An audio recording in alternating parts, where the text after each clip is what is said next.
Gentleman அப்படின்னு சொல்லி. உண்மையிலே நீங்க gentleman sir. Thank you sir. Thank you. அது ஒரு வருஷம் மண்ணில் வச்சிருந்த மாவு சார். நீங்க உண்மையிலே சுவாலஜி ஸ்டூடெண்ட் தானம்மா? அரளி விதை சாப்பிட முடியுமா? அதுவும் இதுதான் வரும், இதுல இதான் வரும் சொல்வீங்க நீங்க. பல ஆண்டுகள் பிறகு குழந்தை பெற்ற தம்பதிகள். திருமணமாகி எத்தனை ஆண்டுகள் கழித்து உங்களுக்கு குழந்தை பிறந்தது? சார் எனக்கு திருமணமாகி 12 வருஷத்துக்கு அப்புறம் தான் எனக்கு குழந்தையே கிடைச்சதுங்க சார். சார் பிரச்சனை வந்து ஆக்சுவலாக எனக்கு தாங்க சார். நீ உனக்கு பிரச்சனை இருக்குன்னு சொல்லாத, எனக்கு பிரச்சனை இருக்குன்னு நீ சொல்லிடு. கத்துக்கிடணும் ஐயா, கத்துக்கிடணும், தம்பி கிட்ட கத்துக்கிடணும். யாராவது கேட்டா எனக்கு பிரச்சனை இருக்குன்னு சொல்லிடு. மனுஷன் ஒரு ஃபங்க்ஷனுக்கு ஒன்று போயிருந்தேங்க சார். நான் வேணா சாரி கட்டி வரேன்னு சொன்னாங்க சார். அப்போ அவங்க ஒரு வார்த்தை சொன்னாங்க, நீ வந்து தொட்டு கட்டி விட்டாவெல்லாம் உடனே நிற்காது குழந்தை, நாங்கள் கட்டினா உடனே நின்றுன்னு சொன்னாங்க சார். என்ன மைண்ட் இது, மானங்கட்ட மைண்ட். நீங்க வந்து இது என் பேர்ல சொல்லிட்டு எனக்கு பிரச்சனை இருக்குன்னு சொல்லிட்டுன்னு சொன்னீங்க. நம்ம சைடுன்னு சொல்லிட்டோம்னா அவங்க வந்து அவங்கள வந்து நம்ம ரொம்ப ஹார்ட் பண்ண மாட்டாங்க அப்படிங்கிறதுக்காண்டி எனக்கு தான் பிரச்சனை, நீங்க அந்த பொண்ணை சொல்றீங்க. இந்த அடக்கம் எங்கேயோ கொண்டு போய் விட்டுருங்களா? ஆக்சுவலாக சார் உண்மையாக சொல்ல போனா இங்கிலீஷ்ல வார்த்தை உண்டு, ஜென்டில்மேன் அப்படின்னு சொல்லி. உண்மையிலே நீங்க gentleman sir. Thank you sir. Thank you sir. 100 ஆண்டு காலம் வாழ்க, நோய் நொடி இல்லாமல் வளர். எங்க ஊர்ல ஒரு கோவில் இருக்கு சார். அங்க வந்து அவங்க கொடுக்குற அந்த சாப்பாட்டை வாங்கி அது ஒரு வருஷம் மண்ணில் வச்சிருந்த மாவு சார். மண்ணுக்குள்ள புதைச்சு வச்சிருப்பாங்க. அது வந்து ஒரு வருஷம் கழிச்சு அதை எடுத்து நம்ம கொடுப்பாங்க. நீங்க சாப்பிட்டீங்களா? நான் சாப்பிட்டிருக்கேன் சார். நீங்க ஒரு கிராஜுவேட்மா படிச்சிருக்கீங்க. பட் இது மாதிரி மண்ணில் புதைச்சு வச்சு சாப்பிடுங்கப்போ பின்னால அது இன்ஃபெக்ஷன் ஆகலாம் வைக்கலாம், நீங்க எதுவுமே யோசிக்கலையா? இல்ல சார், நம்பிக்கை தான் சார். உங்களை எல்லாம் திருத்துறதுக்கு 100 பெரியார்ஸ் வந்தாலும் முடியாதா? நீங்க சொல்றது போல உங்க வீட்டிலே ஒரு நீங்க தேங்காய் சட்னி அரைச்சிருக்கீங்க, ஃப்ரிட்ஜில் வைக்காம வெளியே வச்சிருக்கீங்க. அடுத்த நாள் லேசா ஸ்மெல் வந்தா கூட சாப்பிடுவீங்களா, தூர போடுவீங்களா? கீழே தான் சார் போடுவோம். ஏன் எதுவுமே ஆகாதுன்னா ஒரு வருஷம் கழிச்சு சாப்பிடும் போது எரு கலைக்குது. அது கான்செப்டே என்னன்னா, அது கெட்டு போயிருந்தாலும் சாப்பிட்டுரு, அதான் அதுக்கு அர்த்தம். அது நமக்கு தெரியாது, கெட்டு போயிருச்சா என்னன்னு தெரியாது. அதனால நான் சொல்றேன், ஏன்டா இப்படி மூட நம்பிக்கையில மூழ்கி கிடக்கிறேன்? சாப்பிடலாம் சார், அதுல தப்பே கிடையாது. என்ன பொறுத்த மட்டுக்கும் நீங்க சுவாலஜி ஸ்டூடெண்ட்ங்கிறீங்க. சுவாலஜி ஸ்டூடெண்டா இருந்த ஒருத்தர் வந்து எப்படி ஒரு வருஷம் ஆன சாப்பாடு மண்ணுக்குள்ள இருந்து எப்படி சரிவீங்க? கண்டுபிடிச்சு சொல்றாங்க. மண்ணு கீழே புதைச்சு வச்ச ஒண்ணு அதை வந்து நல்லா இருக்கும்னு ஏதாவது சுவாலஜி மண்ணுக்கு கீழே புதைச்சு வைத்த ஒரு விதையில இருந்து வரக்கூடிய ஒரு பொருளை நம்ம எடுத்து உற்பத்தி ஆகுறது, அதுல இருந்து வர விளையிறத நம்ம சாப்பிடுறோம். நம்ம ஒண்ணு கேட்டா நம்மள அசர வைக்கிற மாதிரி ஒரு பதில் சொல்வார் பாரு. நீங்க உண்மையிலே சுவாலஜி ஸ்டூடெண்ட் தானமா? Yes sir. பூசணிக்காய் அதோட விதை இருக்குல்ல, அதை சாப்பிடலாம். அரளி விதை சாப்பிட முடியுமா? அதுவும் இதுதான் வரும், இதுல இதான் வரும் சொல்வீங்க நீங்க. என்ன நீங்க சொல்ல வரீங்க எனக்கு புரியல. என்னையவே சிந்திக்க வச்சுட்டானே. இப்போ பூமிக்குள்ள வச்சு திராட்சையெல்லாம் செஞ்சு இப்போ ஒயின் பண்ணி நம்ம அதை வந்து சேல்ஸ் பண்ணி நம்ம விக்கிறோம். நீங்க ஒயினுக்கு கொடுக்குற அந்த ரெஸ்பான்ஸ் ஏன் அந்த மருத்துவத்துக்கு கொடுக்க மாட்டீங்க? அது ஒரு மருத்துவமா தான் அந்த. ஐயோ, நீ உண்மையிலேயே படிக்கிறியா? கிரேப்ஸ்ல என்ன ஆசிட் இருக்கு? என்ன சார்? கிரேப்ஸ்ல என்ன ஆசிட் இருக்கு? கிரேப்ஸ்ல என்ன ஆசிட் இருக்கு? கிரேப்ஸ்ல என்ன ஆசிட் இருக்குன்னு எனக்கு ஆக்சுவலா தெரியாது. நீங்க சுவாலஜி ஸ்டூடெண்ட்ங்கறீங்க. ரொம்ப நோண்டி கேள்வி கேட்காதீங்கப்பா. ஒரு நிமிஷம் இருங்கம்மா. அந்த திணை மாவுல என்ன பிரச்சனை இருக்குன்னு தெரியுமா? தெரியாது.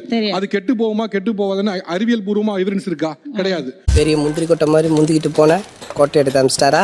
அப்படி எதுவுமே இல்லாம நீங்க ஒரு புள்ளதாச்சிக்கு ட்ரை பண்ற ஒரு அம்மாவை எப்படிமா சாப்பிட சொல்றீங்க? நீங்க உங்க இஷ்டத்துக்கு எப்படி பேசுறீங்க நீங்க? இப்படி இதுக்குதான் மூடிட்டு இருக்கணும்ன்றது. இந்த குழந்தை பிறந்த அந்த தொப்புள் கொடி இருக்கும்ல சார், அதெல்லாம் வந்து கொடுத்தாங்க எனக்கு. இதை சாப்பிடு, இதை சாப்பிடு டாக்டர் சொல்லிட்டாங்கல்ல. டாக்டர் எம்பிபிஎஸ் வந்து உனக்கு வந்து குழந்தை சீக்கிரமா நிக்கும். ஆமா, இந்தியாவுல இருக்க அறிவாளி பூரா நம்ம ஊர்ல தான் இருக்காங்க. ஒரு ரிலேஷன் தான் சார். அவங்க வீட்டுல வந்து குழந்தை பிறந்திருக்கு. அவங்க வந்து அந்த தொப்புள் கொடியை வந்து வாழைப்பழத்துல வச்சு கொடுப்பாங்க. அது சாப்பிட்டா வந்து குழந்தை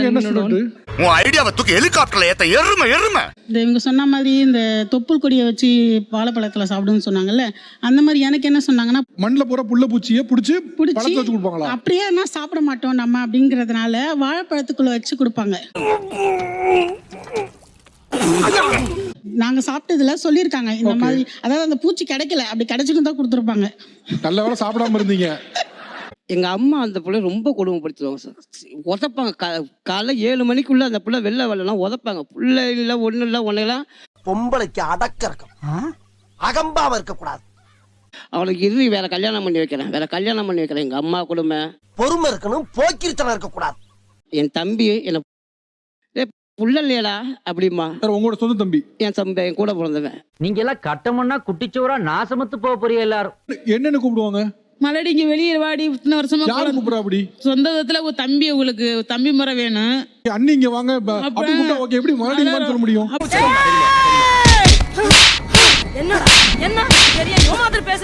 சார் ஒரு விசேஷ வீட்டுக்கே போகிறோம் அப்படின்னாங்க சார். விசேஷ வீட்டில் போனால் நீ உனக்கு எத்தனை குழந்தைங்கன்னு தாங்க சார் கேட்குறாங்க. வேற ஏதாவது பேசுங்க. ஆனால் அவங்க எனக்கு கொடுத்த ஒரே சப்போர்ட்டுங்க சார். யார் என்ன சொன்னாலும் சரி, உனக்கு நான் இருக்கேன், எனக்கு நீ குழந்தை, உனக்கு நான் குழந்தைன்னு எனக்கு சொன்னார்.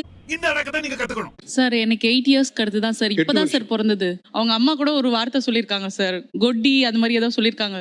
கொட்டினா குழந்தை இல்லாத மலடி அந்த மாதிரி சார். அதாவது வாய்க்கு வந்தபடி எல்லாம் பேசப்படாது. இது டைரக்டா உங்க காதுபடியா சொல்றாங்களா? ஆமா சார், என் முன்னாடி தான் சொன்னாங்க. பொம்பளையாவ 3 வாயை மொத்தமா வச்சிருக்கானே. இவங்களுக்கு பதிலடி கொடுக்கணும்னு சொல்லிட்டு இப்போ நான் குழந்தை பிறக்கும் போது ஹாஸ்பிட்டலுக்கு அவங்க அம்மா வந்தே ஆகணும்னு சொல்லிட்டு வெயிட் பண்ணி அவங்க வந்தோடனே ஆப்ரேஷன் பண்ண வச்சேன் சார். நான் அவங்க பார்க்கணும் சார். அப்போ ஐ வாண்ட் ரிவெஞ்ச். ஏன்னா எனக்கு குழந்தை இல்லைன்னு சொன்னதுக்கு ஒரு குழந்தை, நான் 2 குழந்தை சார், ட்வின்ஸ் பிறந்தது ஓ எனக்கு. அப்படியா? ஆமா ஓ. சார். இப்போ இந்த குழந்தைய எப்படி பாத்துக்கறாங்க அவங்க? இப்போ சொல்றாங்க சார், எங்க வீட்டு வாரிசு 2 பேரன் பிறந்திருக்கா அப்படின்னு சொல்லி. பாட்டி போ. 10 வருஷம் கழிச்சு பிறந்துச்சு சார். 10 வருஷம். ஓகே. பையன் பிறந்தான். 10 வருஷத்துல எந்த வருஷத்துல நீங்க தற்கொலை முயற்சி எடுத்தீங்க? நான் ஒரு 2 இயர்ஸ்ல எடுத்துட்டேன். 2 வருஷத்துலயே? என்ன சிரிச்சுட்டே சொல்றேன்? என் ஹஸ்பண்ட் கூட தெரியாத ஒரு விஷயத்த சொல்றேன் சார். சில ஓல்டு கிளாத் எல்லாம் எடுத்து என் வயிற்றுக்குள்ள வச்சுக்குவேன் சார். கன்சீவா இருக்கும் நம்ம, வயிறு பெருசா இருக்கும், அதெல்லாம் ஆசையா இருக்கும் எனக்கு. கை நிறைய வளையல் போட்டுக்கணும், வளகாப்பு பண்ணிக்கணும். பிரெக்னன்ஸ் லேடி எப்படி நடப்பாங்க? அவங்கனால நடக்க முடியாது, உட்கார முடியாது. நானே என்னை இமேஜின் பண்ணிக்குவேன் அந்த மாதிரி. பிறந்தது ஒரு தப்பு. சாப்பிடுமா? நீலாம் ஒரு ஆம்பளையா? ஆம்பளை வந்து ஆம்பளை மாதிரி இங்க பேச. நீ வந்து நாட்டம் பண்ண வாரியா? நீ இது பண்ணதுக்கு வரியா அப்படின்னு சொல்லிட்டு கேட்பாங்க. ஆனாலும் ரொம்பவும் கிருத்திரம் பிடிச்சு அலையறீங்கடா. 10 வருஷத்துக்கு அப்புறம் தான் இவ பிறந்தா, பாப்பா பிறந்தா. அதுக்கு முன்னாடி வந்து 2 பசங்க வந்து பிறந்து எங்களுக்கு. பையன் வந்து நல்லபடியா 10 மாசம் இருக்கும் சார். அது பிறக்கும் போது இறந்துரும். டெலிவரி ஹாஸ்பிட்டலுக்கு விட்டு போனோம்னா அப்படியே இறந்துரும். என்னன்னே தெரியாது.